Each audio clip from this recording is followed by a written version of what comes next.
Computer বা ল্যাপটপের এসএসডির ক্ষেত্রে আসলে আমরা দারুণভাবে কনফিউজ হই যখন M.2 এসএসডির নাম শুনি। সেখানে কিন্তু M.2 SATA আছে, PCIe আছে, NVMe আছে, এবার সেটার জেনারেশন আছে, সেটার বিভিন্ন রিড রাইট স্পিড আছে, DRAM আছে।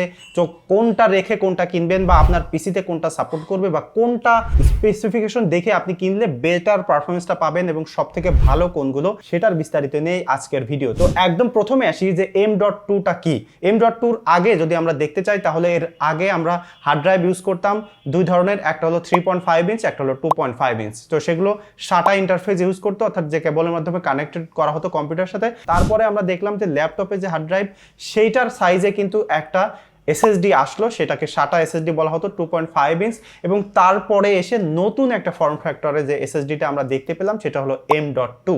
তো এই M.2-র কিন্তু আবার ফিজিক্যাল ডিমেনশন আলাদা আছে। যেমন বললাম যে এর আগের হার্ড ড্রাইভে 2.5 ইঞ্চি একটা ছিল এবং 3.5 ইঞ্চি, এখানেও কিন্তু সাইজে ওরকম বিভিন্ন ভেরিয়েশন পাওয়া যায়। তার মধ্যে এরকম নাম দেখতে পাই আমাদের দেশে ভেরি কমন যেগুলো, সেগুলো হলো 2230, 2242, 2260, 2280। তো এই নাম্বারগুলো দিয়ে মূলত এটার সাইজ ফিজিক্যাল ডিমেনশন বোঝায়। 22টা হলো এটার ওয়াইডে 22 এবং হাইটে যে নাম্বারটা থাকে সেইটা হলো তার হাইটের অর্থাৎ সাইজ। সো এগুলো দিয়ে তো আমরা ফিজিক্যাল ডিমেনশন বুঝলাম, বাট এর সবগুলো কিন্তু একই হার্ড ড্রাইভ অর্থাৎ M.2 SSD।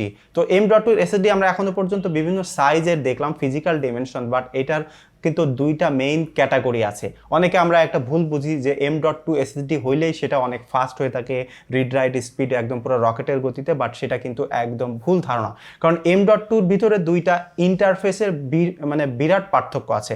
একটা হলো PCIe আর একটা হলো SATA। তো SATAটা কিন্তু অনেক slow compare to PCIe। So সেটা আমরা পরে আসছি। তো একদম প্রথমে আসতে চাই যে আমরা তো এখনো পর্যন্ত পাইলাম যে M.2 দুই প্রকার, একটা হলো SATA ইন্টারফেসের আর একটা হলো PCIe ইন্টারফেসে। তো প্রথমে দেখে নিই যে SATA ইন্টারফেসটা কি।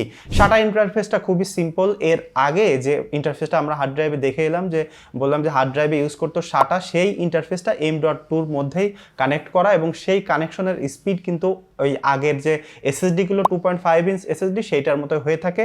এবং এখানে এই SATAর বেশ কয়েকটা জেনারেশন আছে, যেমন SATA 1, 2, 3। তো এই SATA 1, 2, 3-র স্পিড যদি আমরা পরপর দেখি তাহলে দেখতে পাবো যে SATA 1-এ কিন্তু সর্বোচ্চ আমরা ডাটা ট্রান্সফার করতে পারতাম 150 মেগাবাইট করে, এবং SATA 2-তে কিন্তু 300 মেগাবাইট করে ডাটা ট্রান্সফার হয়, এবং SATA 3-তে আমরা মাত্র 600 মেগাবাইট করে ডাটা ট্রান্সফার করতে পারি।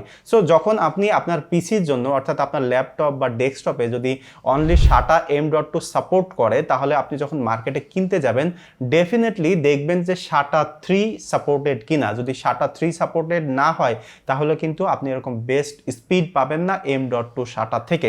এবং আপনি এখানে নিয়ে দুশ্চিন্তা করবেন না যে আপনার ল্যাপটপে এই SATA 3 M.2 আছে কিনা, কারণ এটা সবগুলোই ব্যাকওয়ার্ড সাপোর্টেড, অর্থাৎ ডেস্কটপ বা ল্যাপটপ যেখানেই লাগান না কেন আপনি যদি লেটেস্ট ভার্সনটা কিনে নিয়ে যান, সেটা আপনার পিসিতে যদি ওই কেবলে ওই ভার্সনটা নাও থাকে তারপরেও আপনি এটা ইউজ করতে পারবেন। সো এরকম যখন আমরা কিনতে যাব তখন লেটেস্ট ভার্সনটাই কিনে নিব, কারণ আমরা যদি ইন ফিউচারে পিসি আপগ্রেড করি তাহলেও কিন্তু ওইটার স্পিডটা আমরা এখানে পেয়ে যেতে পারবো। এবং এখানে আমরা তো অলরেডি দেখে ফেললাম যে M.2 SATA 3টা ভার্সন। তো এবার আসি PCIe কি। PCIe যে কানেকশনটা ইন্টারফেসটা এটা কিন্তু খুবই ম্যাগনিফিসেন্ট একটা কানেকশন, কারণ PCIe যে লেনগুলো এগুলো কিন্তু ডিরেক্টলি আপনাদের যে কম্পিউটারের প্রসেসর আছে সেই প্রসেসরের সাথে কানেকশন করা, যে কারণে PCIe M.2-র এসএসডিগুলো ভেরি ফাস্ট হয়ে থাকে ডেটা ট্রান্সফারের ক্ষেত্রে কম্পেয়ার টু SATA M.2। এবং এটা এত বেশি ফাস্ট, সেটার স্পিড দেখলে আসলে আমরা অবাক হয়ে যাব। যেমন PCIe-রও কিন্তু এখানে বেশ কয়েকটা জেনারেশন আছে, যেমন একটা Gen 1, Gen 2, Gen 3, Gen 4। তো আমরা যদি Gen 1 তার স্পিডটা দেখি তাহলে দেখতে পাবো এখানে সম্পূর্ণ 4 লেন যদি ইউজ করা হয় তাহলে কিন্তু 1 GB পার সেকেন্ডে ডাটা ট্রান্সফার করা সম্ভব।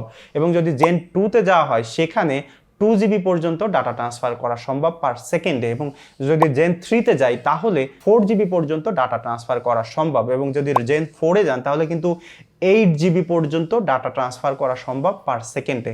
ক্যান ইউ ইমাজিন যে কি পরিমাণে ফাস্ট। তাহলে আপনি যখন আপনার ল্যাপটপ বা কম্পিউটারের জন্য PCIe কিনতে যাবেন বা NVMe কিনতে যাবেন তাহলে আপনি কোনটা কিনবেন?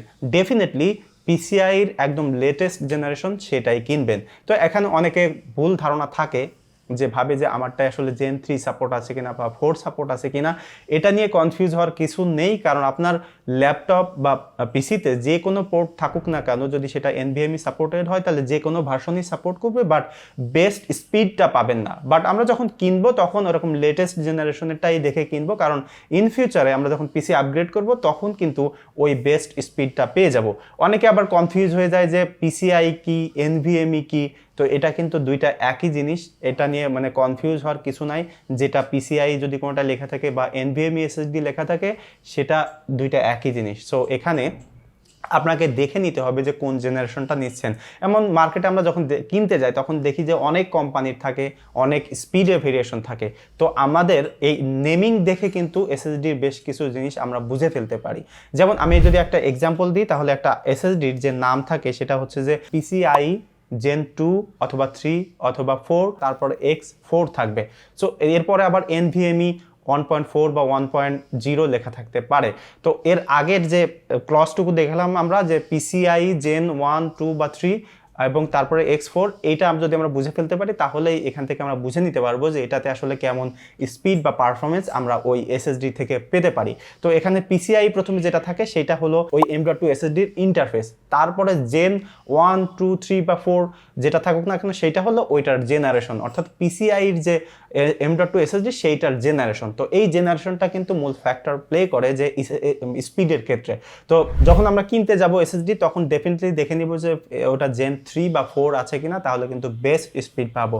এরপরে যে X4 দেওয়া থাকে, X4টা হলো এখানে খুব সিম্পলি বুঝিয়ে দেওয়ার জন্য যে PCIeর যে লেনগুলো আছে এই এসএসডির ক্ষেত্রে 4টা লেন ইউজ করে।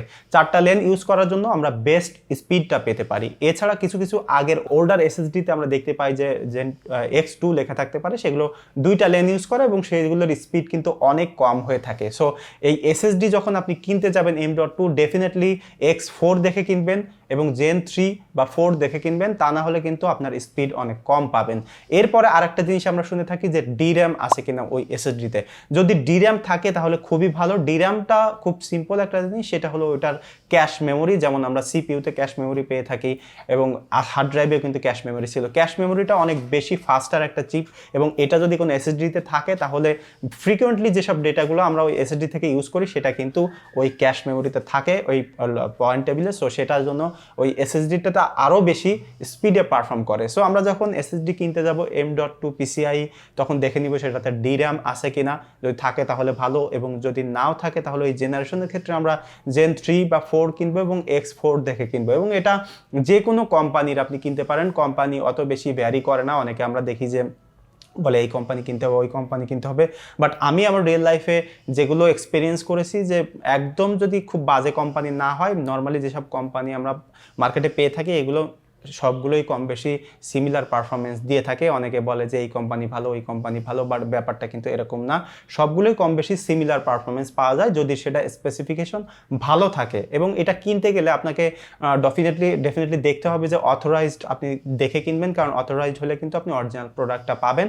অনেক সময় দেখা যাবে যে সেম কোম্পানির দেখে আপনি কিনলেন বাট ওইটার নাম পাল্টানো বা অন্যরকম চাইনিজ প্রোডাক্ট হতে পারে। সো সেই ক্ষেত্রে আপনি যখন কিনবেন তখন দেখে নেবেন যে ওই প্রোডাক্টটা অথেন্টিক বা অথরাইজড কিনা, তাহলেই আসলে আপনি ওই যে কোনো এসএসডি থেকেই কিন্তু একটা বেস্ট পারফরমেন্স পেতে পারেন। সো সামারি আমরা এখনো পর্যন্ত যেটা পেলাম যে যখন আমরা ল্যাপটপ বা এসএসডির জন্য M.2 এসএসডি কিনতে যাব তখন আমরা দেখব যে আমাদের পিসিতে M.2 PCIe সাপোর্ট করে কিনা।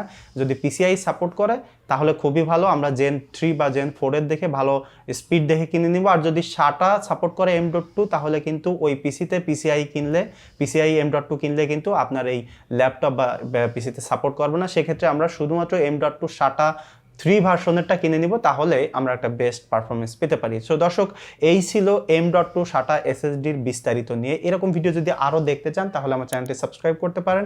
আর এই ভিডিওতে আমি যদি কোনো কিছু মিস করে যাই তাহলে আপনি সেটা কমেন্ট করে জানাতে ভুলবেন না। দেখা হবে পরবর্তী ভিডিওতে। সে পর্যন্ত সবাই সুস্থ থাকবেন, ভালো থাকবেন। ধন্যবাদ সবাইকে।